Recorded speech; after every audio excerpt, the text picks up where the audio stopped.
You're listening to the Betoota Advocate's weekly news wrap on Desert Rock FM 96.5. Hello and welcome to your weekly Betoota Advocate Bulletin. It is Friday the 20th of October and Effie Bateman is here all by herself as Clancy had to go home a little bit early today. His gout has been acting up a little bit because he's been eating Korean barbecue and rice beer for dinner every night this week. And it always attacks just his feet for some reason, so they end up swelling quite a lot, and he can't wear his boots, so he's gone home to put them in an ice bucket. He usually keeps a slightly larger pair of Blundstones at his desk for when this happens, but office dog Ruby got stuck into the left one a couple of weeks ago. She just loves anything that's pungent. I don't know where Errol is, actually. He's not really good with communication, that one. I assume he's doing something slightly illegal, perhaps shooting an endangered species. But Wendell will finally be back next week from his 3-month holiday, so we're probably going to force him to do all the bulletins by himself as punishment. Anyway, here are our top headlines this week, and it has been a big week. As our first story reads, Jacinta Price figures that Optus must be down after not receiving a single phone call from Coalition colleagues since campaign ended.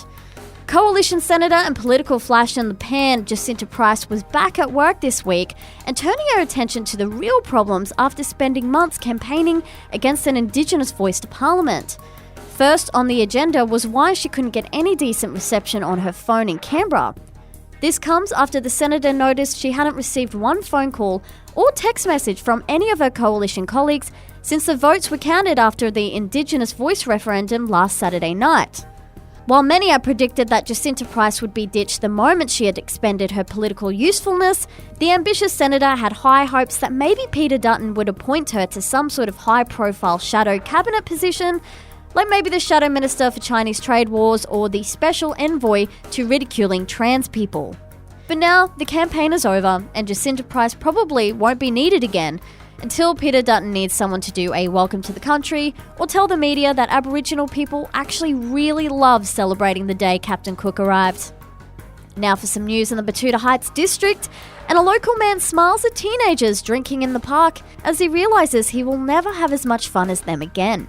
In a heartwarming yet humbling experience, local man Stephen Haywood was on his way meeting some friends and having a night out in the town when he encountered a young group arguing over who's hogging the goon sack and came to the realization that no matter how much money he has, he might never entertain the sheer unbridled joy that a group of teenagers armed with a budget of $14 can find in a dimly lit park on a Friday evening.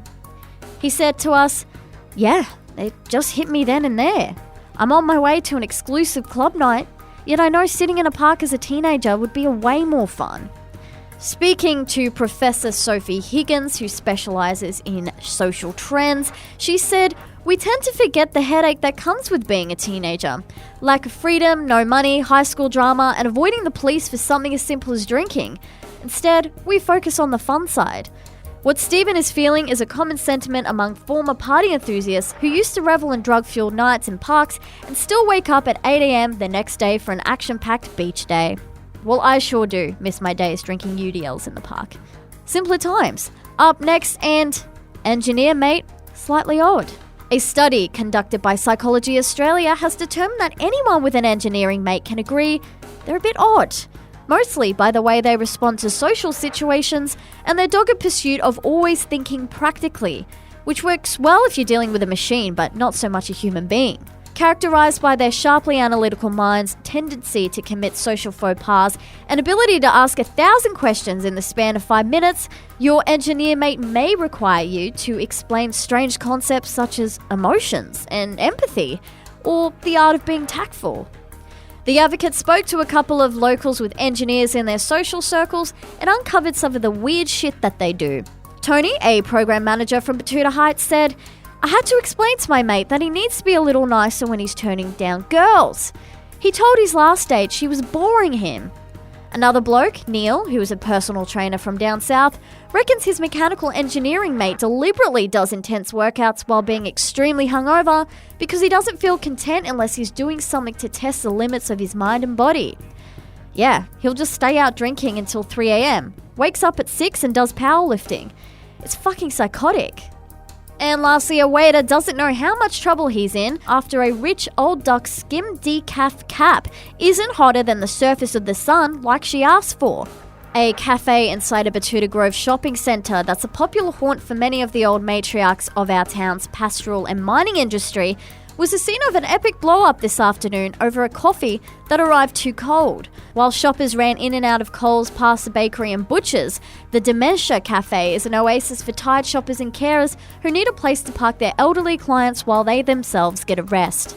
One of the waiters there, Dylan, took the order from an elderly customer who made a point of having their coffee served as close to boiling as the laws of thermodynamics would allow.